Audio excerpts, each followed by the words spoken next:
सभी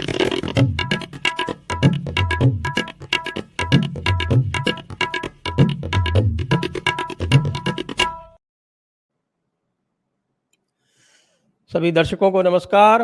और आज हम आपके समक्ष लाए हैं डॉक्टर चंद्र प्रकाश द्विवेदी को। चंद्र प्रकाश द्विवेदी जी के वैसे तो किसी परिचय की आवश्यकता नहीं है, लेकिन आप याद कर लें उस सीरियल चाणक्य को, जिसके लेखक, अभिनेता और निर्देशक सभी डॉक्टर चंद्र प्रकाश द्विवेदी जी थे। और अभी आप चर्चा में है आपकी फिल्म सम्राट पृथ्वीराज से। नमस्कार चंद्र प्रकाश जी। नमस्ते नमस्ते संजय जी, आपका नमस्ते। स्वागत है जयपुर डायलॉग्स पर। बहुत बहुत और धन्यवाद। आपसे मुख्यतः बात होगी आज सम्राट पृथ्वीराज के जी, प्रति। मैं स्वागत करता हूँ जी, और उम्मीद और करता हूँ संदर्भ कि तो हम लोग आज चूंकि बेहतर डॉक्टर चंद्र संवाद करें। प्रकाश द्विवेदी जो है वो पर्याय हैं चाणक्य के। हम बड़े हुए थे जिस समय युवावस्था में, तब हमने डॉक्टर चंद्र प्रकाश द्विवेदी को चाणक्य के रूप में देखा, तो हम आपको चाणक्य के रूप में ही पहचानते हैं। और जो हमारे सामने देखिए, हमने एक रिव्यू किया था इसका, और उस रिव्यू के लगभग 750 से अधिक हमारे पास कमेंट्स आए हुए हैं। वो हमारा फीडबैक है, और उस फीडबैक में जो बातें प्रमुख रूप से जो उभर के आई हैं, मैं उन पर आपसे चर्चा करना चाहता हूँ। बिल्कुल, बिल्कुल स्वागत है, क्योंकि मेरा व्यक्तिगत तौर पर मानना है कि एक निर्देशक और लेखक के तौर पर हम लोग समाज के फीडबैक पर निर्भर करते हैं। और कई बार ऐसा लगता है हम लोग को कि हम सही हैं, लेकिन शायद समाज दूसरे दृष्टिकोण से देख रहा होता है। तो इस प्रकार के जो आप अवसर देते हैं कि जहाँ संवाद हो, जिससे हम सही क्या, गलत क्या, उसके किसी नज़दीक पहुँच पाएँ, तो बड़ी अच्छी बात है। इसलिए मैं आप बड़े कठोर प्रश्न करें, मेरी अपनी जितनी अल्प जानकारी है या जो मैंने अध्ययन के दरमियान पाया है, वो मैं आपके दर्शकों और मेरे दर्शकों के साथ साझा करके मुझे प्रसन्नता होगी। तो जो पहला जो बड़ा फीडबैक जो आया है दर्शकों के द्वारा, देखिए मैं आपको ये कन्फेस कर लूँ कि मैंने फ़िल्म स्वयं अभी तक नहीं देखी है, तो मैं जो कुछ भी कोई आपसे बात नहीं, मैं पूछ रहा समझ हूँ, सकता हूँ। हाँ, वे मैं हमारे जो फीडबैक है दर्शकों ने जो उसके लिखा है। आधार जी पर हाँ, पूछ समझ रहा हूँ। सकता जो दर्शकों ने, जिन्होंने देखी है और जिन्होंने रिव्यू देखा है और जिन्होंने जो फीडबैक दिया है, वो उसके आधार पर है। तो पहला जो प्रश्न जो दर्शक पूछ रहे हैं, और दर्शकों का जो एक ये कह सकते हैं कि उनका जो विचार है कि वे सम्राट पृथ्वीराज में डॉक्टर चंद्र प्रकाश द्विवेदी को देखने गए थे, और वहाँ उन्हें अक्षय कुमार मिले। वो उससे रिलेट नहीं कर पाए। हूँ। जी। मैं जानता हूँ और मैंने इसकी चर्चाएँ जब से फ़िल्म प्रारंभ हुई है तब से मैं देख रहा हूँ। 2018 में हम लोगों ने श्री अक्षय कुमार के साथ इस पर बात की थी, और जिस संस्था के लिए मैं काम कर रहा हूँ, यशराज फ़िल्म्स, अ, उन्होंने मुझे ये चुनाव दिया था, और उस दिन से उनकी आयु को लेकर और संयोगिता की आयु को लेकर बहुत सारी चर्चाएँ हैं। मैं अपने दर्शकों को याद दिलाना चाहूँगा कि इस फ़िल्म का प्रारंभ तो मैंने 2004 में किया था। तब मैं स्त्री, हमारे सनी देओल साहब, भारत के वो बहुत प्रसिद्ध कलाकार हैं। उस समय भी ये चर्चा थी कि वे सभी 40 या 50 से ऊपर हैं। हम सभी जानते हैं कि श्री अक्षय कुमार 50 से ऊपर हैं। भारतीय सिनेमा में यदि आप देखें तो इस समय अधिकतर कलाकार, जिन जो मुख्य धारा के कलाकार हैं और जिन पर निर्माता अ, धन निवेश कर सकते हैं, वे सभी 50 के ऊपर हैं। कुछ 55 के ऊपर हैं, और बेहतर होगा कि उन सब की मैं अगर औसत आयु कहूँ तो वो 55 के ऊपर हैं।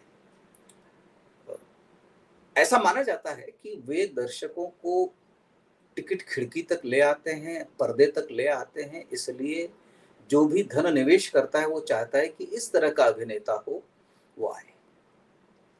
आयु पर कोई विशेष ध्यान नहीं दिया गया है। ये चर्चाएँ हम लोगों के बीच में भी हुई थी, क्योंकि इसकी घोषणा मात्र के साथ इस पर चर्चाएँ होने लगी थी। लेकिन किसी ने ऐसा नहीं सोचा था कि इसको लेकर इतनी तीव्र प्रतिक्रियाएँ होंगी। इसलिए कि आप अगर आम हिंदी फ़िल्म में देखें, लगभग सभी फ़िल्मों में अभी युवा अभिनेता आ रहे हैं, और ये भी कभी युवा थे।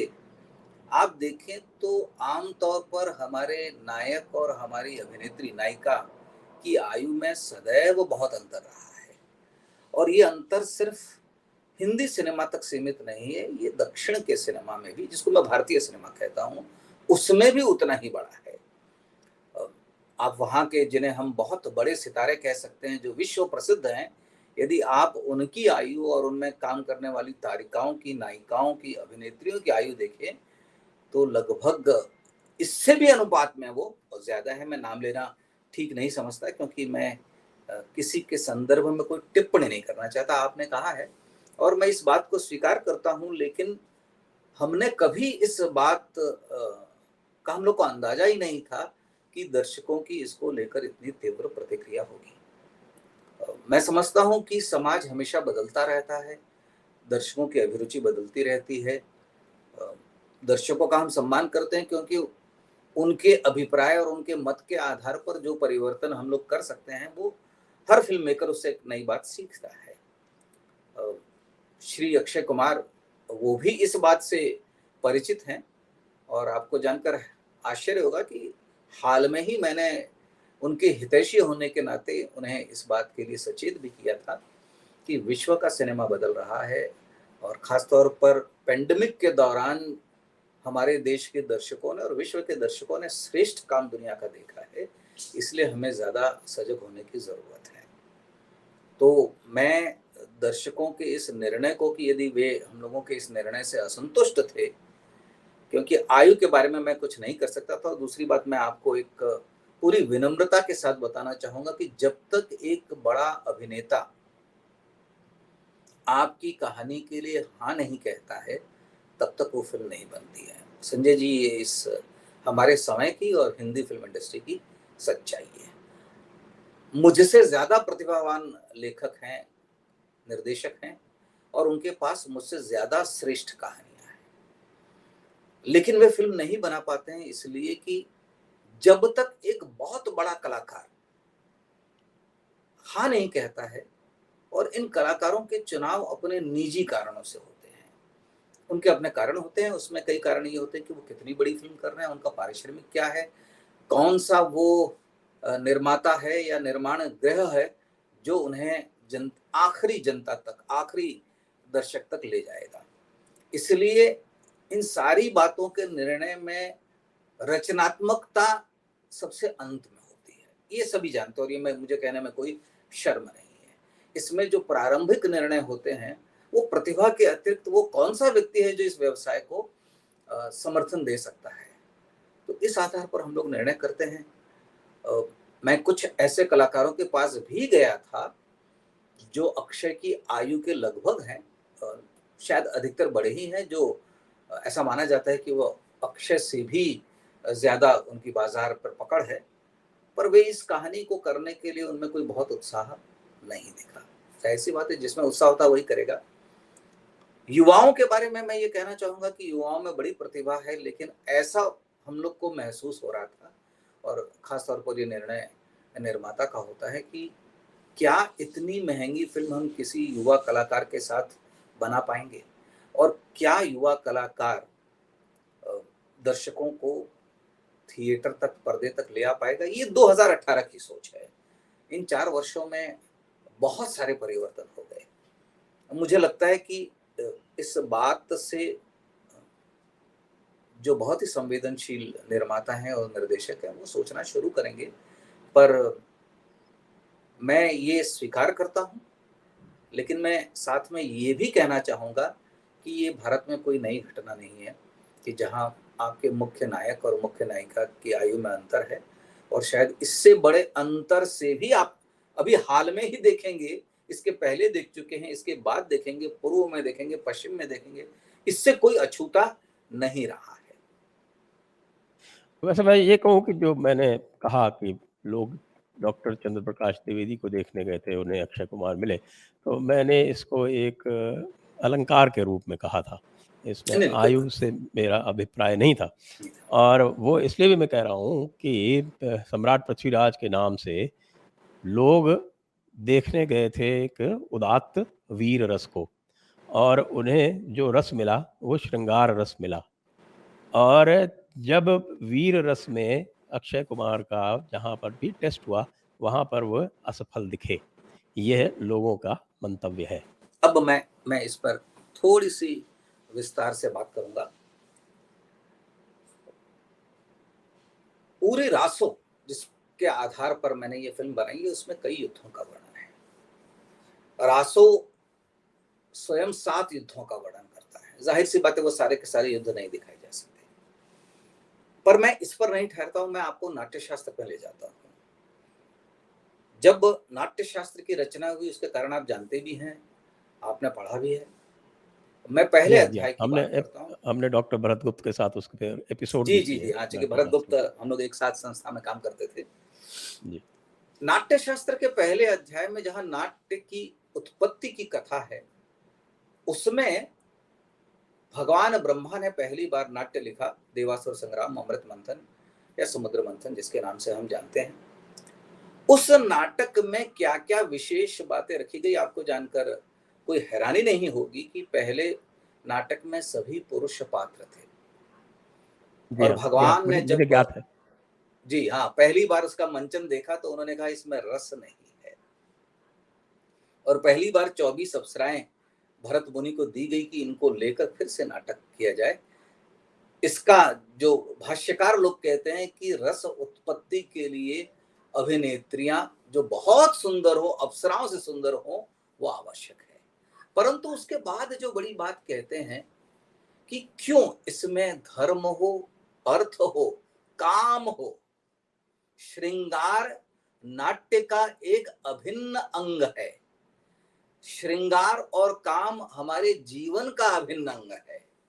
उसके बिना किसी नाट्य की रचना, और वही नहीं, इसमें जो सामर्थ्यशाली नहीं है उसे सामर्थ्य मिले, जो डरा हुआ है उसे शक्ति मिले, जो काम देखना चाहता है, श्रृंगार देखना चाहता है, उसे श्रृंगार मिले। यानी बड़े संक्षेप में ब्रह्मा जी का आशय ये था कि जनता की अभिरुचि भिन्न भिन्न प्रकार की होती है और भिन्न भिन्न प्रकार के रस एक साथ आए तो दर्शक उसे पसंद करेगा। मैं आपको बता दूं कि पहला जो नाट्य हुआ था उसमें भी नृत्य था, उसमें भी गान था, उसमें भी मारकाट और संघर्ष थी। मैं व्यक्तिगत तौर पर गीतों का बड़ा विरोधी रहा हूँ, लेकिन जब जब बाजार में हम जाते हैं तो लेकिन जब मैंने नाट्य शास्त्र का ये पहला अध्याय पढ़ा तो मेरे मन से भी ये दुविधा दूर हुई कि भारत ये एक उत्सव धर्मी देश है। हमारे यहाँ जन्म पर भी गीत हैं, मृत्यु पर भी गीत हैं, हर उत्सव पर गीत हैं और शायद हमारी अभिव्यक्ति भी काव्यात्मक है। रासो स्वयं काव्य में लिखा गया है। तो मेरे कहने का तात्पर्य श्रृंगार और शौर्य दोनों यदि साथ में आते हैं और उसके अतिरिक्त जो दूसरे भी रस हैं तो मुझे लगता है कि और मुझे क्षमा करेंगे, मैं ये स्वीकार करता हूं कि पृथ्वीराज को जिस कारण से हम जानते हैं उसमें उनका महापराक्रम, महाशौर्य तो है भी, पर उसके अतिरिक्त जिस कारण से जानते हैं वो संयोगिता के वर्ण की वजह से भी। इसलिए संयोगिता के नाट्य में आते ही श्रृंगार का रस आ जाता है और जहां जयचंद और गोरी दोनों आते हैं वहां उनके शौर्य कहा जाता है। दूसरी बात, आप पहला दृश्य देखें और अंतिम दृश्य देखें, उसके बीच में युद्ध, मुझे लगता है कि हो सकता है दर्शकों की अपेक्षा बहुत ज्यादा रही हो।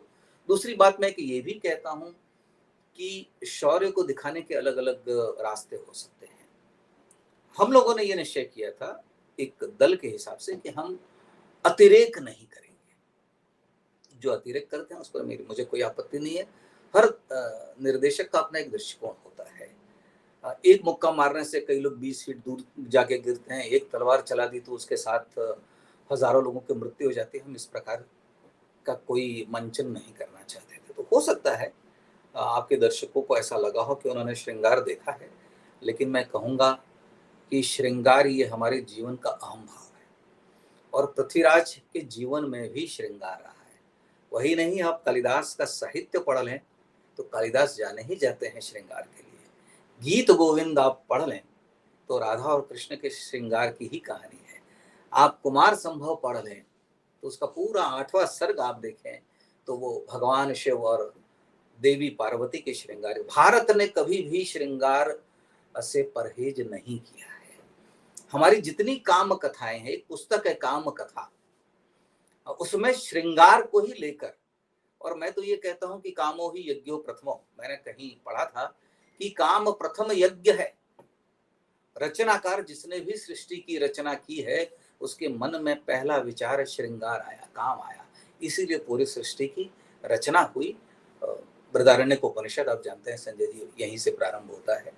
तो मुझे ऐसा लगता है कि हो सकता है हमारे दृष्टिकोण में अंतर हो।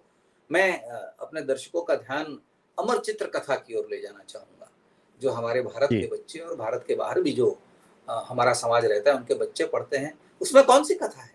और मैं आपको एक बात उपहास में ही कह लीजिए, हंसते हंसते ही कहना चाहूंगा कि हम लोग बहुत विशद अध्ययन करते हैं। मैंने बहुत अध्ययन किया, थोड़ी देर में आपको समझ में भी आएगा।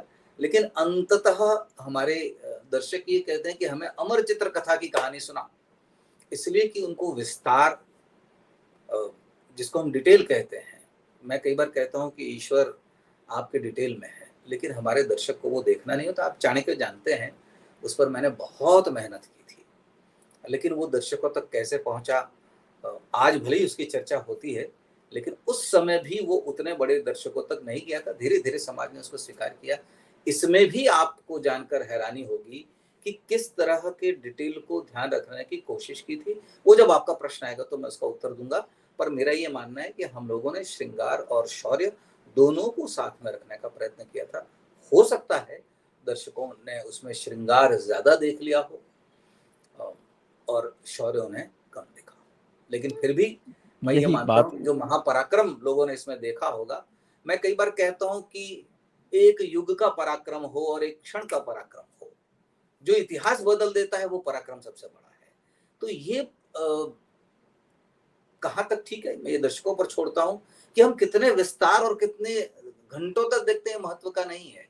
उसमें कौन सी ऊर्जा है, उसमें कौन सा सत्व है, वो ज्यादा महत्व का है। जी, वस्तुतः जो ध्वनि आ रही है दर्शकों से, उनका ये मानना है कि श्रृंगार रस जो है वो इतना अधिक हो गया है कि संभवतः वीर रस जो है, उसमें जो शौर्य है वो उसके नीचे दब गया है। कहने का उनका आशय ये था। हो सकता है मैं ये कहता हूँ, जो मेरा मानना है कि पहले 10-15 मिनट आप जाने तो है। उसका कारण ये भी है कि हमारा दर्शक बिरदावलियों से अपरिचित है। जैसे कि आप जानते हैं कि पृथ्वीराज रासो के अनुसार संयोगिता और पृथ्वीराज ने अपहरण, या जो वरण, मैं कहूंगा अपहरण भी नहीं कहूंगा, वरण की घटना के पहले एक दूसरे को साक्षात नहीं देखा है। और एक के शौर्य की कहानियां बिरदावलियों के माध्यम से, कविता के माध्यम से, काव्य के माध्यम से कन्नौज पहुंच रही हैं, और संयोगिता के सौंदर्य की कहानियां चारणों भाटों के कवियों के माध्यम से अजमेर पहुंच रही हैं। दो उस समय के एक महानायक और एक महानायिका कैसे शब्दों, ध्वनियों, चित्रों, बिंबों, शौर्य और सौंदर्य के प्रेम में पड़ते हैं और कैसे बाद में वो मिलते हैं।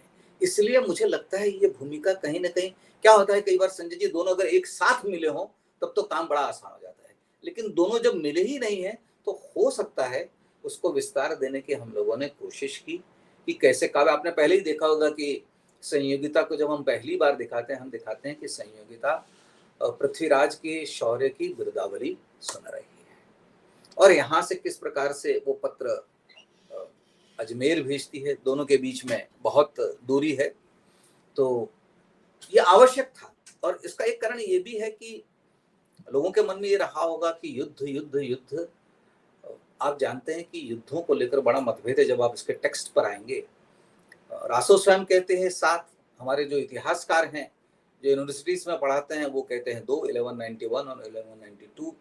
दूसरे जो काव्य हैं संस्कृत साहित्य में वो कहते हैं 21।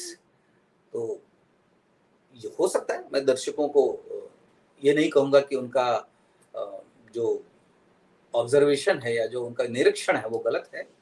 यदि उनको ऐसा लगता है कि हम लोगों ने श्रृंगार पर बहुत ध्यान दिया तो मैं स्वीकार करता हूँ, अगली बार इस बात को बिल्कुल ध्यान में रखेंगे कि जब ऐतिहासिक परिप्रेक्ष्य में हम लोगों का ऐसा मानना था, जब मैं हम लोग कहता हूँ तो जो दल क्रिएटिव था, मैं उसका नायक था उस क्रिएटिव दल का, कि मूल कहानी क्या है, कि श्रृंगार और शौर्य की कैसे मोह एक प्रेम की घटना ने कितनी बड़ी त्रासदी रच दी। असली कहानी तो ये है।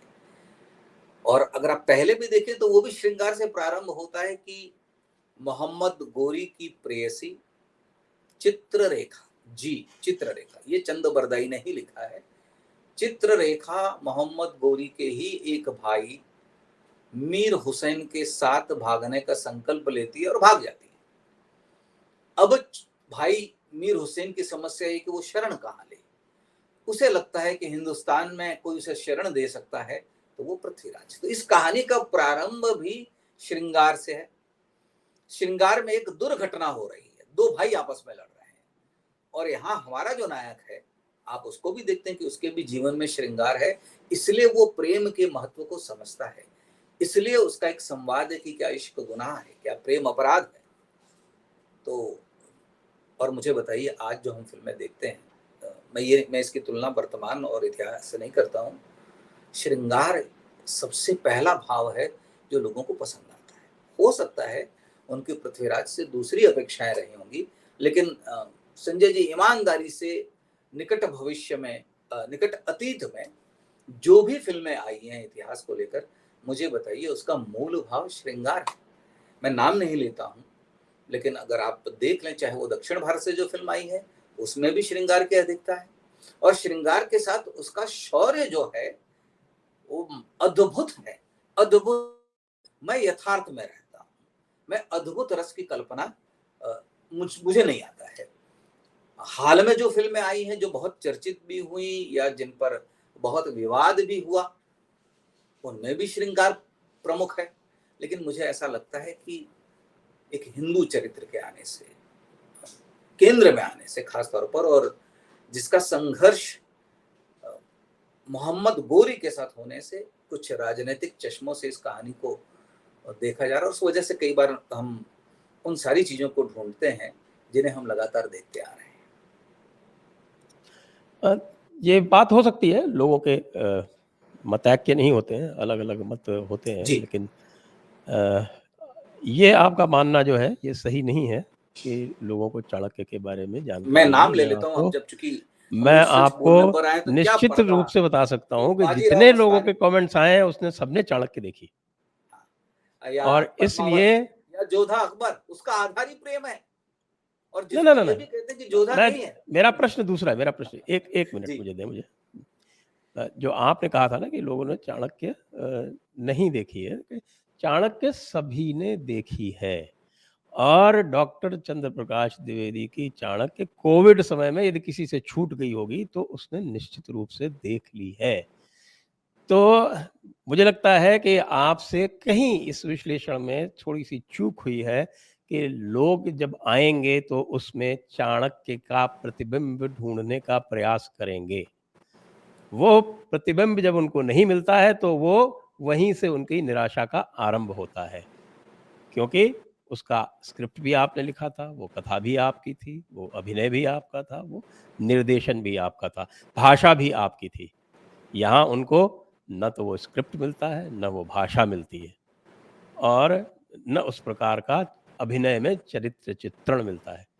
ये है, मैं ये कहूँगा कि चूँकि डॉक्टर चंद्र प्रकाश द्विवेदी संभवतः इस फ़िल्म से भी बड़े थे, और वह उस चरित्र के साथ, अपने स्वयं के चरित्र के साथ इस फ़िल्म में न्याय नहीं कर पाए हैं। मेरा कहने का आशय ये था। हो सकता है, हो सकता है। मैं इसको दूसरे शब्दों में, आपने जो कहा है, मैं एक लेखक या एक निर्देशक अपने जीवन काल में बहुत सारी रचनाएं बनाता है, उसमें से कुछ रचनाएं कालातीत हो जाती हैं, जो काल को पार कर लेती हैं। कुछ रचनाएं बड़ी साधारण से हो जाती हैं, सामान्य से हो जाती हैं, और इससे कोई भी कवि अछूता नहीं है।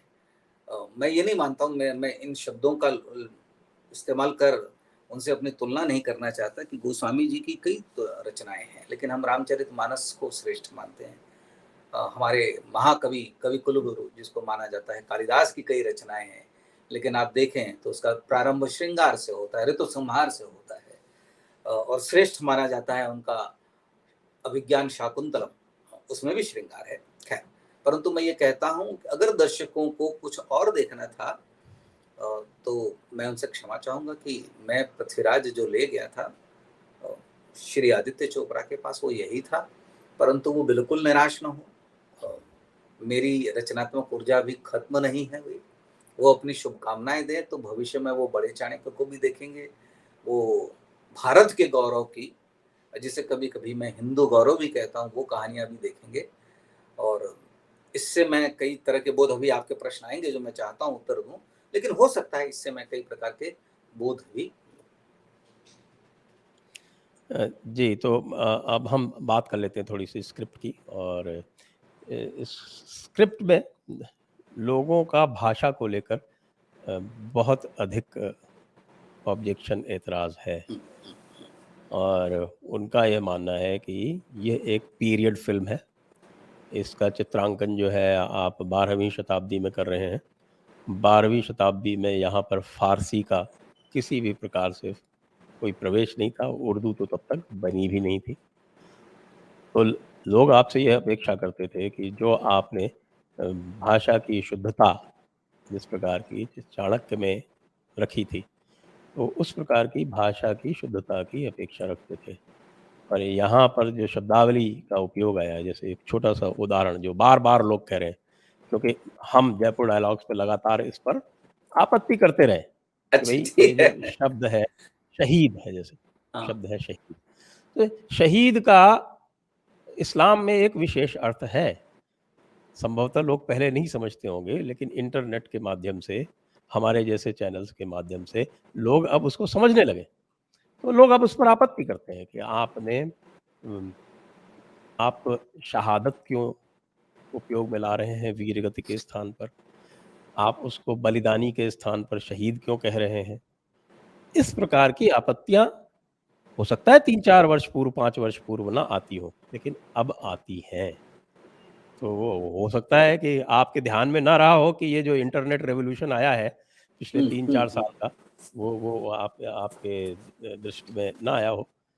तो ब इस भाषा को लेकर और विशेषकर उर्दू के उपयोग को लेकर मैंने भी थोड़ा-सा जो ट्रेलर इत्यादि देखे, उसमें जो पृथ्वीराज जी जो कह रहे हैं, वो हिंदुस्तान की बात कर रहे हैं। कौन-सा हिंदुस्तान था उसमें? ये तो सब बातें बाद की हैं। तो ब इसको लेकर भी लोगों में काफ़ी, मैं ये कहूँगा, न केवल आपत्ति है, मुझे तो वो रोष की स्थिति तक जाता हुआ दिखता है। नहीं, बड़ी अच्छी बात आपने की। और मैं ये कहूँगा कि गंगा का प्रवाह असीम है, और आप जानते हैं कि हिमालय से जो निकलती है गंगा, उसमें कई नदियाँ, कई नाले धीरे-धीरे मिलते जाते हैं। भाषा का भी प्रभाव ऐसे ही होता है। पर मैं आपके माध्यम से हमारे जयपुर डायलॉग्स के जो हैं, इस पर भी मैं बाद में एक बात कहना चाहूँगा, मुझे याद दिलाइएगा। मैं वो पंक्ति पढ़ता हूँ जो पृथ्वी चंद्र भट्ट चंद-बरदाई ने रासों में लिखी है। पहले मैं वो पढ़ता हूँ। रासों में संस्कृत में लिख रहे हैं बरदाई। आप जानते होंगे रामचरितमानस में भी बाबा गोस्वामी तुलसीदास ने बीच-बीच में संस्कृत में लिखा है। हाँ, वो तो और यहाँ आरंभ ही पर सबका मंगलाचरण से संस्कृत में ही जी, होता है। हाँ, वहाँ से ही शुरू होता है। तो ये श्लोक है, उक्ति धर्म विशालस्य राजनीति नवम रसः षट भाषा पुराणम च कुराणम कथितम मया। कुराणम कुरानम कथितम मया। अब देखिए इसका क्या वो अर्थ दे रहे हैं। कवि कहता है कि मैंने इस ग्रंथ में सुक्तियां, उच्च धर्म, राजनीति, नवरस, षड भाषा, पुराण की शैली को लिए हुए और कुरान, कुरान अर्थात यवन भाषा युक्त वर्णन किया है। रासों में ही चंदबरदाई स्वयं स्वीकार करते हैं कि इसकी शब्दावली में मैंने यवन भाषा का उपयोग किया है।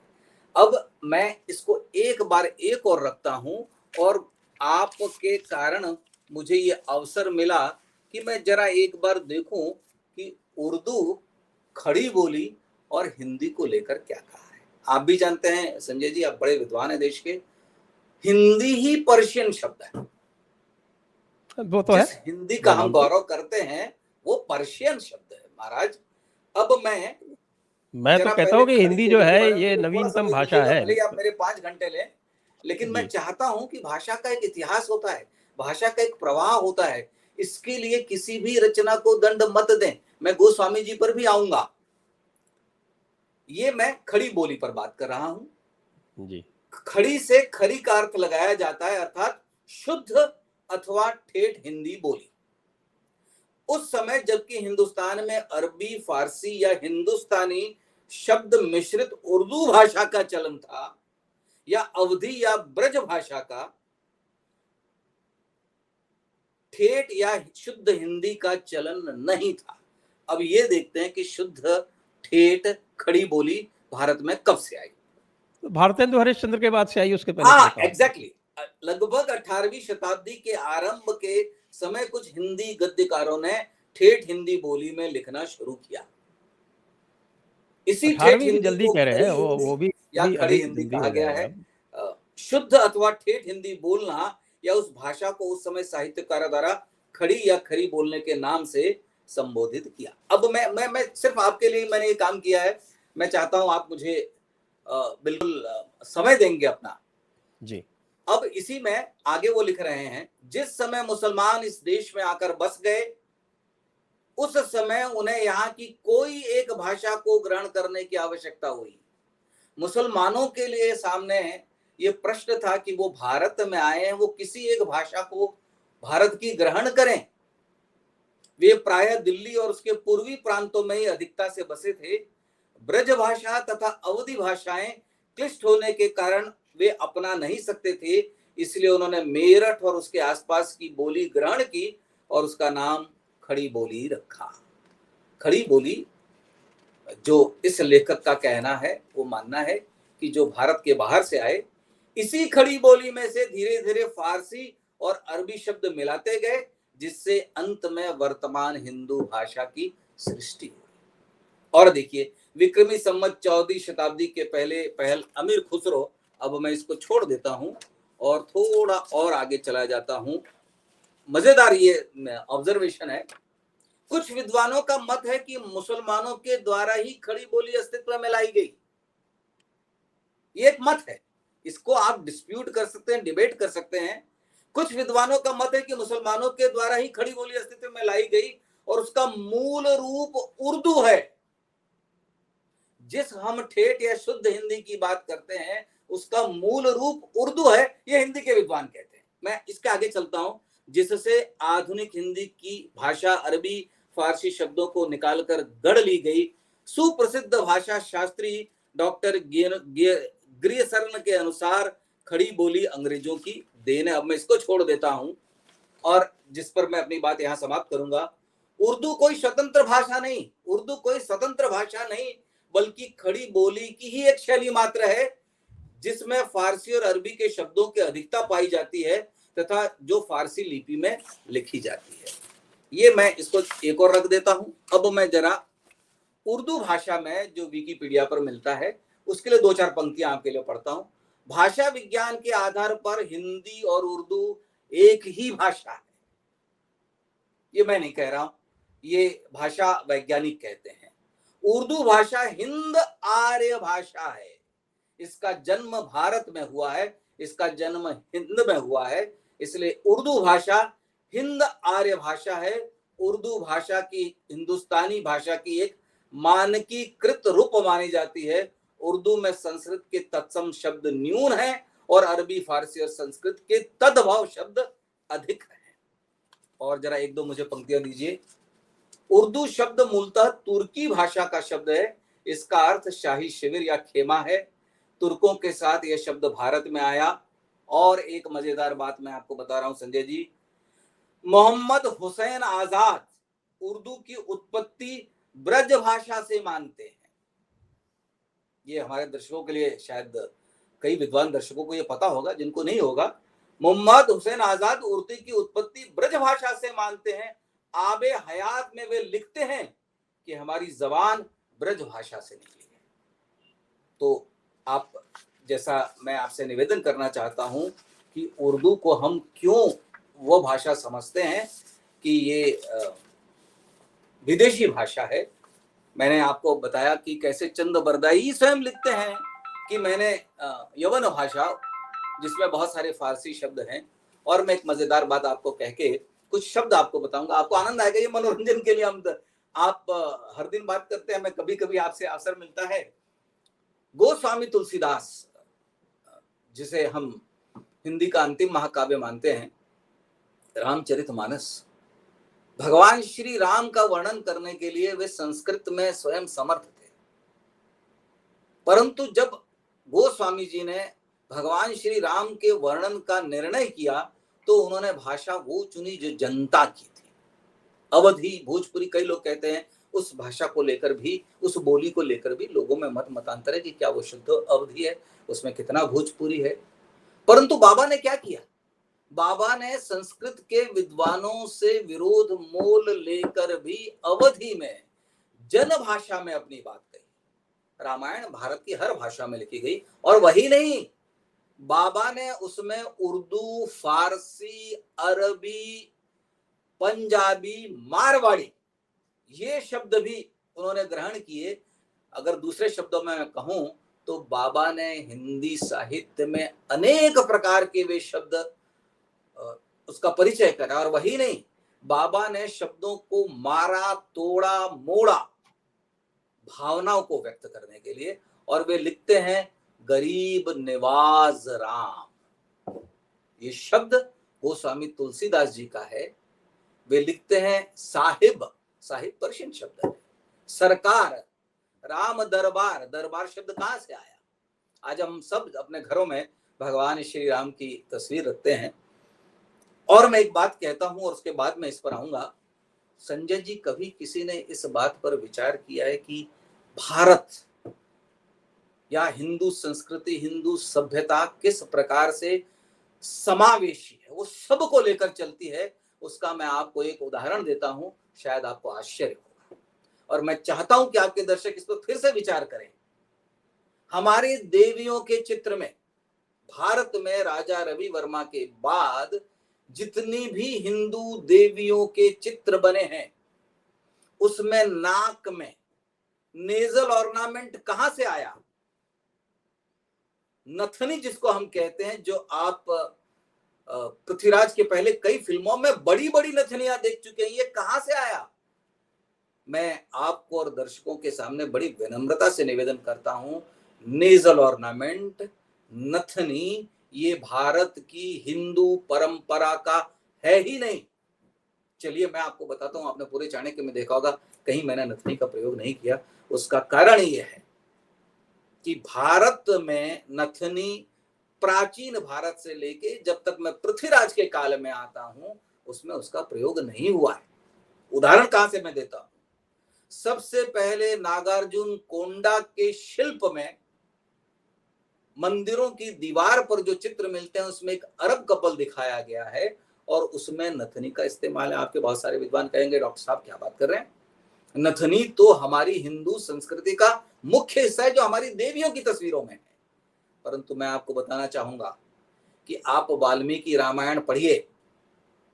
वाल्मीकि रामायण में महाकवि, आदि कवि वाल्मीकि मां सीता का सिर से लेकर नख तक वर्णन करते हैं। वे उनके तमाम आभूषणों का वर्णन करते हैं, सूक्ष्म से सूक्ष्म आभूषणों का वर्णन करते हैं। वे नाक में पहनने वाले आभूषण का वर्णन नहीं करते। इससे जो समाज शास्त्री हैं, जो इस विषय पर काम करते हैं, उन्होंने ये निष्कर्ष निकाला कि उस काल में अगर नाक में आभूषण पहन रहे होते तो महाकवि, आदि कवि वाल्मीकि उसको भूलते नहीं। उसके बाद की पूरी साहित्य की परंपरा आप देखिए, चाहे वो भास हो, भवभूति हो, कालिदास हो, और जिसने श्रृंगार का सबसे बढ़िया वर्णन किया है वो महाकवि कालिदास। उसने अपनी किसी नायिका के नाक में आभूषण नहीं दिखाया है। अगर किसी विद्वान के हाथ मिल जाए ऐसा कोई रेफरेंस, वो मुझे दिखाया जाए। ये हमने मुस्लिम समाज से अरब से आए हुए लोगों से स्वीकार किया, और आज हमारे देवी देवताओं के मंदिरों में हम हमारी देवियों के नाक में वो आभूषण देखते हैं। क्या हमारा समाज अब उन आभूषणों को निकालेगा? नहीं साहब। ये समन्वय है। संस्कृतियां कभी अलग नहीं रहती, सभ्यताएं हमेशा मिलती रहती हैं। जितने हमलावर भी आए, व्यापारी भी आए, हमारे यहाँ से व्यापारी गए, हमने एक दूसरे से लिया है। मेरे पास पूरी सामग्री पड़ी है कि जो आप रोज भोजन करते हैं, रोज जो आप सब्जियां खाते हैं, मीठा, मीठा शब्द भी हिंदी का शब्द नहीं है महाराज। मैं उस पर भी आऊंगा। तो मेरे कहने का तात्पर्य ये है कि जिस देश में देवियों के चित्रों में अब जो शिल्प बन रहे हैं वर्तमान में, उसमें अरब की संस्कृति, मुगल संस्कृति नहीं कह रहा हूं मैं, क्योंकि मुगल तो बाद में आए, उसके पहले दूसरे लोग आए, उस संस्कृति को भी हमने अपने देवताओं के शिल्प में स्वीकार कर लिया। और एक चंद्र प्रकाश उर्दू, अरबी, फारसी जो भारत के हिंदी साहित्य की परंपरा का अनुगामी रहा है, उसके लिए इतना क्रोध और इतना श्राप और इतना अभिशाप। अब मैं जरा प्रहसन के लिए थोड़ा पढ़ता हूं, और मैं चाहूंगा कि इस पर आप मुझे कई बार बुलाएं, मैं दर्शकों को मैं आपको 1 मिनट टोकूंगा जी। आप पुनः याद करें मैंने आपको क्या कहा। मैंने कहा कि डॉक्टर चंद्र प्रकाश द्विवेदी का व्यक्तित्व इस फिल्म से बड़ा था। लोग चाणक्य देख चुके हैं, वो चाणक्य से अभिभूत थे, चाणक्य से मोहित थे। चाणक्य के प्रति जो प्रेम उनके हृदय में था, उनके मस्तिष्क में था, वो इतना अधिक था तो कि मुझे वे चंद्र प्रकाश द्विवेदी को अपनी भाषा से इतर जाते हुए देखना नहीं देख नहीं चाहते, पाए, परंतु देख नहीं पाए। उसकी आलोचना वो यदि कर रहे हैं तो वो समीचीन कर रहे हैं। मैं स्वयं हिंदी नहीं भाषा वो समीक्षक, और जिसको मैं मैं इससे हिंदी अपने भाषा का वापस दुराग्रही लेखन बिल्कुल में नहीं हूँ। मैं आपको निवेदन करूँ, मेरा ये घोषित वक्तव्य है, और जिसके कारण जो है वो हिंदी प्रेमी मुझको कई बार मुझसे लड़ते हैं, लड़ाई करते हैं। वो कहता हूँ कि साहब कि हिंदी जो है इस देश की नवीनतम भाषा है, तुम यस, इसको बिल्कुल बाकी सही कहा भाषाओं आपने। पर कैसे थोप सकते हो? और मजेदार बात यह है संजय जी मैं कि दक्षिण चाणक्य, भाषी भाषाओं का, उनकी लिपि का, यहाँ तो जो श्वा डिलीशन वाली समस्या है वो इतनी बड़ी समस्या है कि संस्कृत और हिंदी में सामंजस्य ही नहीं स्थापित हो पाता है। यहाँ आ गायब कर दिया जाता है। जी तो जी जी मैं जी, तो इसका भारी आलोचक स्वयं हूँ, हाँ, मुझे हाँ। उसका दुराग्रह नहीं है। मैं तो आपको ये कह रहा हूँ कि इसीलिए आप के जो दर्शक जो देखने गए थे, वो उसमें डॉक्टर चंद्र प्रकाश द्विवेदी मैं की मैं छाप मैं उनको देखने गए थे, मैं वो उन्हें उनको नहीं मिली। संजय भाई, मैं उनको एक मजेदार बात बताता हूँ। चाणक्य के या तो समय फिर आपको जब इसको मैंने, पूरी तरह से एक्सप्लेन करना चाहिए था, व्याख्या करनी चाहिए थी आरंभ में। जी जी, आपको स्वयं आके और ये बोलना चाहिए था उसमें कि भाई ये जो है ये चाणक्य नहीं है, ये पृथ्वीराज है, ये इसमें ये पृथ्वीराज, आप जो है जी जी, ये आशा न मैं करें। मैं ये भूल स्वीकार करता हूँ कि हो सकता है मैंने कम्युनिकेशन नहीं कर पाया। पर एक मजेदार बात बताता हूँ। चाणक्य में जब मैंने प्रांजल हिंदी, जिसको हम ठेठ हिंदी का प्रयोग किया, तो हिंदी भाषा के विद्वानों ने, आपको याद होगा संजय जी, उसकी बड़ी आलोचना की कि ये ब्राह्मणों की हिंदी है। जिस प्रकार से संस्कृत निष्ठ, क्योंकि संस्कृत को हमने एक इलीट क्लास, जिसको हम ब्राह्मण क्लास कहते हैं, ये उनकी भाषा है। उस समय भी इसका बड़ा भयंकर विरोध हुआ। अब मैं आता हूं कि उस समय भी वो मैंने लोगों समय से कहा कि परिवर्तित हो भाई, चुका है, लगता है, हाँ, मुझे लगता है कि कि आप चाणक्य इतना व्यस्त के हो काल गए की फ़िल्म बनाने भाषा में तो, कि आप समय के परिवर्तन को नहीं भाँप पाए, पिछले 4 जी वर्ष में जो परिवर्तन हुआ है। जी जी जी, कि जो प्राकृत है, पाली है, मागधी है, अर्ध मागधी है, वो उनकी भाषा है। ये कहाँ से हिंदी में बोलेंगे? परंतु हिंदी एक संप्रेषण की भाषा है। जैसे अभी भी अगर हम आ जाएं पृथ्वीराज की, पृथ्वीराज मारवाड़ के हैं, उस समय की मारवाड़ी का मूल रूप बिल्कुल बदल चुका होगा। और यदि मैं पिंगल भाषा का प्रयोग करता हूं जो चंद बरदाई की है, तब तो लोग उससे कुछ समझ पाएंगे। ऐसा मेरा मानना है कि वो उसमें उनके लिए बहुत ही मुश्किल हो जाएगी। अब मैं कुछ मजेदार बातें मैंने कल 1-2 दिन बैठकर आपके लिए निकाली, ताकि मेरे ये दर्शकों से संवाद करने के लिए है। उनका आदेश सर आंखों पर, क्योंकि मेरा ये मानना है कि जनता जो है, उसको हम जनार्दन कहते हैं, वो हमारे लिए ईश्वर है। वो हमें समय समय पर समझाती रहती है, और उसी से हम पाठ और बोध लेकर भविष्य की योजनाएं बनाते हैं। मैं रणनीति शब्द नहीं कहूंगा, क्योंकि हम रण नहीं लड़ रहे हैं, ये संवाद है। अब देखिए, रोजाना में हम जितनी उर्दू का इस्तेमाल करते हैं और हम समझते हैं कि हम हिंदी बोल रहे हैं। आसान मुश्किल, अच्छा बुरा, अच्छा बुरा भी ये उर्दू शब्द है, वरना हम सुंदर असुंदर कहते। नजदीक, हाँ ना,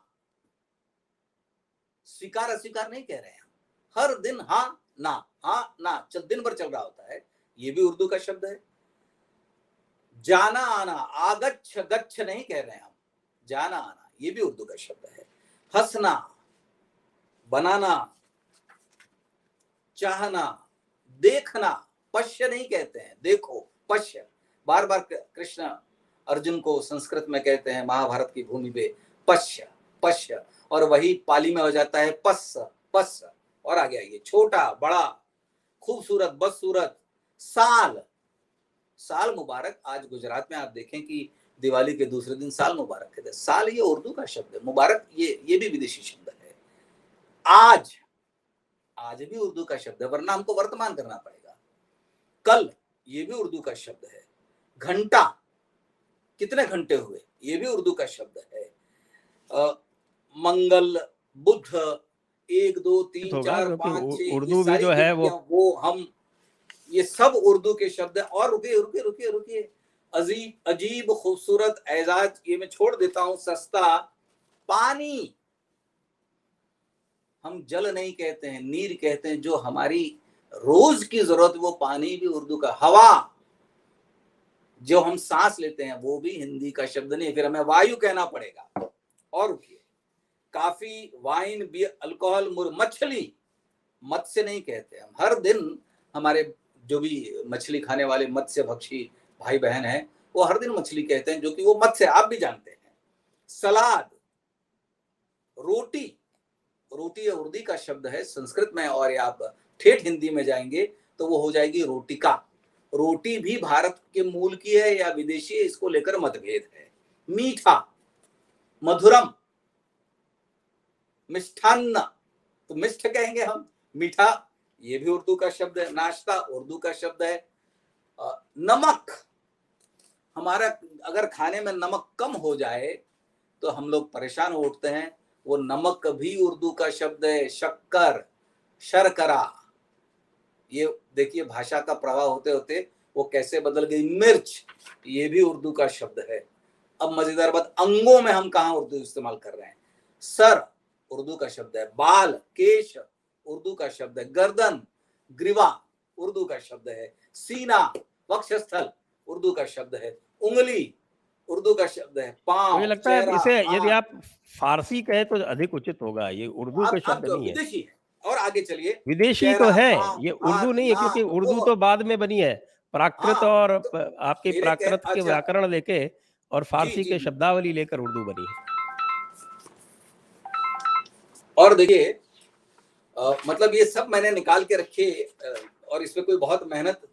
अलमारी, ये शब्द है पुर्तगीज का। कमरा, कमीज, मैं जो जिस कमरे में बैठा हूं, ये पुर्तगाली शब्द है। कमीज जो भारत के अधिकतर नागरिक पहनते हैं। अलमारी पुर्तगीज शब्द। इस्पात पुर्तगाली, कमरा, गिरजा, चाबी, कुंजी पुर्तगीज शब्द है।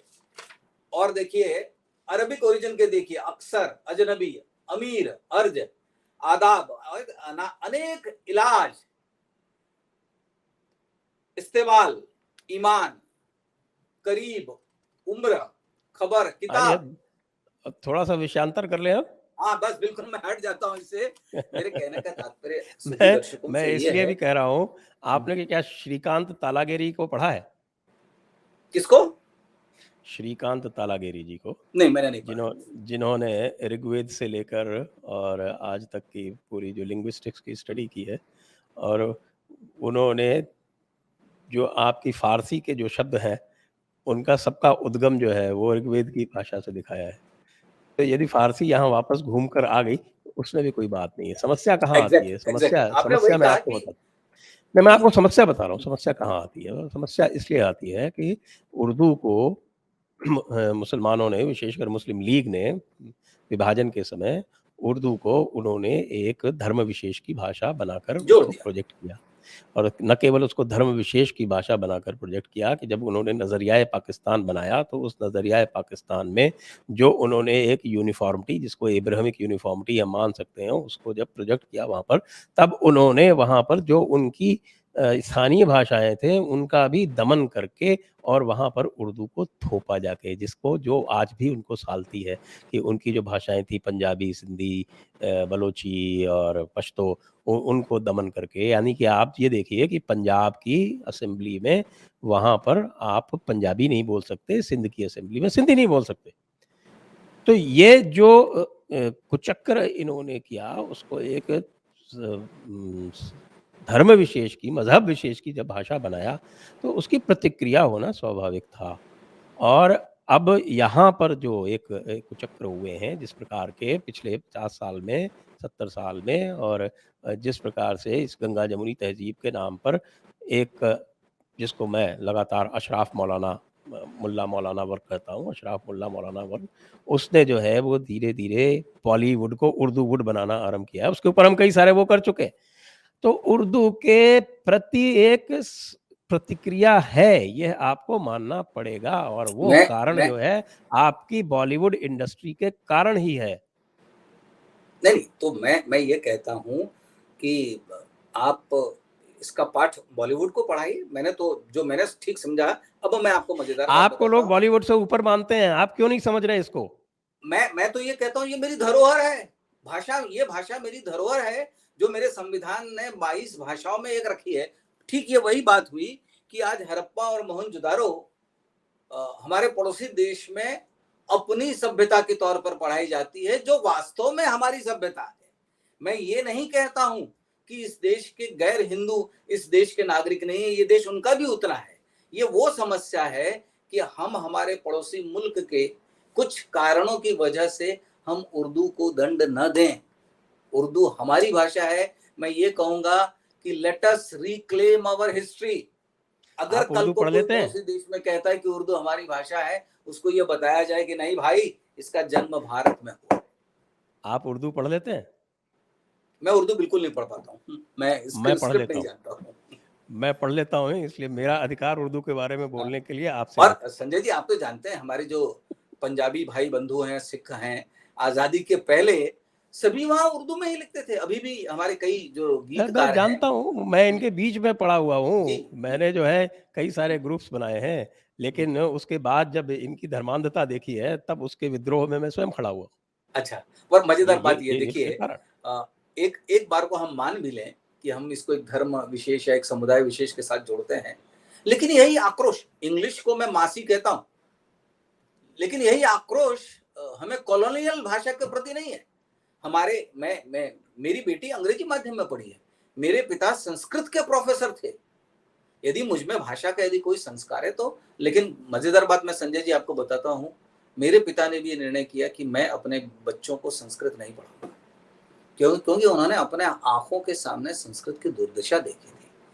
जो देश वेदों की रचना करता है, आज वहां संस्कृत लड़खड़ा रही है, लड़खड़ा चुकी है। मैं मजेदार बात आपको बताऊं, इस देश में 5 करोड़ लोग उर्दू बोलते हैं और हमारे पड़ोसी देश में कोई 1.5 करोड़। अभी भी भारत में उर्दू बोलने वालों की संख्या ज्यादा है। मैं कोई आंदोलनकारी नहीं हूं, मैं अंत में एक फिल्मकार हूं, तो मैं लोगों से ये कहूंगा कि भाषा को हम अखाड़ा ना बनाएं। यदि किसी कारण से ऐसा लगता है तो इस बात पर मैं अगली बार ध्यान रखूंगा। लेकिन मेरा क्या संजय भाई, मेरा उद्देश्य ये था कि मैंने चाणक्य में बहुत भोगता है, ये तमाम लोगों को पता नहीं कि भाषा को लेकर वो बहुत बड़े जनमानस तक नहीं पहुंच पाया। आपको पता नहीं होगा।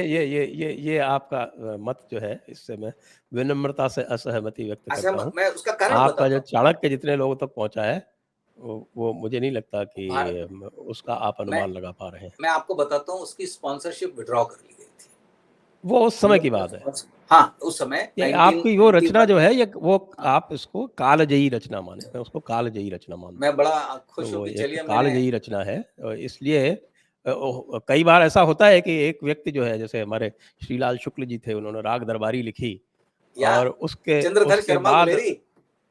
नहीं हाँ, तो उसके बाद वो उसके समानांतर कुछ नहीं लिख पाए फिर। नहीं, उनकी और कोई भी रचना नहीं चली, क्योंकि कोई भी रचना लिखते थे उसका उसकी तुलना राग दरबारी से होती थी। नहीं, नहीं, मैं मज़ेदार बात तो कहूँ हमारे इसलिए एक आप इसको समझें। चलिए विषयांतर करते हैं। इस पर जी, हमने जी। बहुत लंबी बात कर ली।